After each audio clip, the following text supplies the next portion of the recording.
a non-profit heavily backed by liberal donors, was set up to combat disinformation, but new tax documents reveal the group paid hundreds of thousands of dollars in 2020 to the researchers who created the discredited Steele dossier.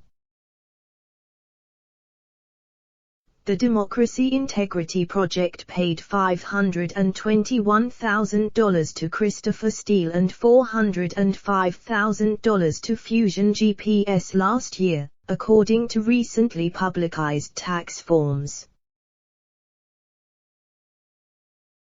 Democracy Integrity Project seeks to protect the integrity of democratic elections around the world primarily by engaging and managing a network of experienced organizations and individuals who work to uncover details, through research and data analysis, of efforts by foreign actors, including foreign governments, to interfere in democratic elections and to educate the general public about such activities, the organization states on its 990 tax form.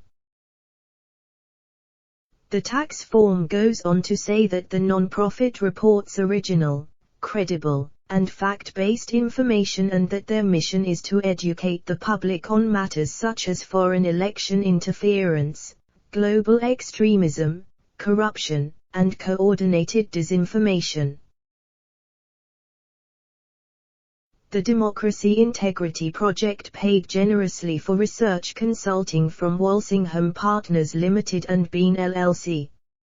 Steele is the director of Walsingham Partners Limited, and Bean LLC is a subsidiary fund operated by Fusion GPS.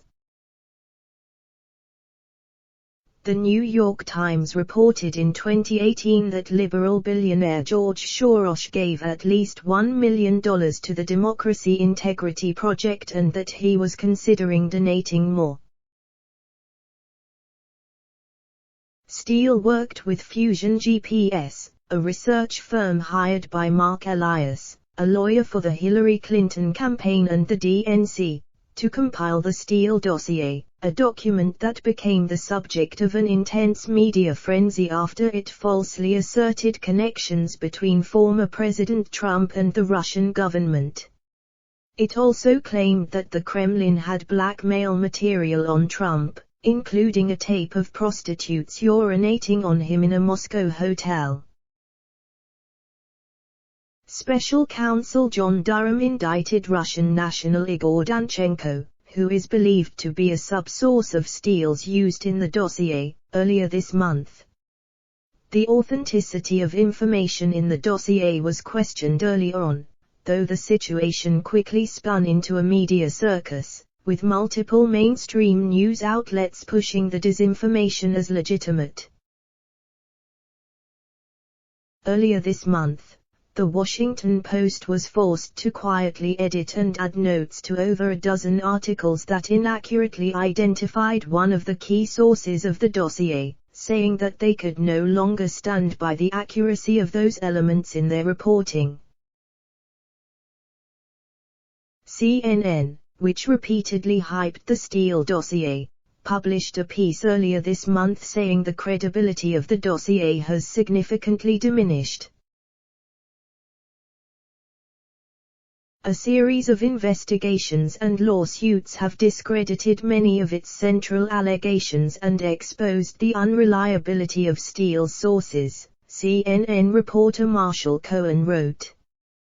They also raise serious questions about the political underpinnings of some key explosive claims about Trump by shedding new light on the involvement of some well-connected Democrats in the dossier, and separate efforts to prod the FBI to investigate ties between Trump's campaign and Russia.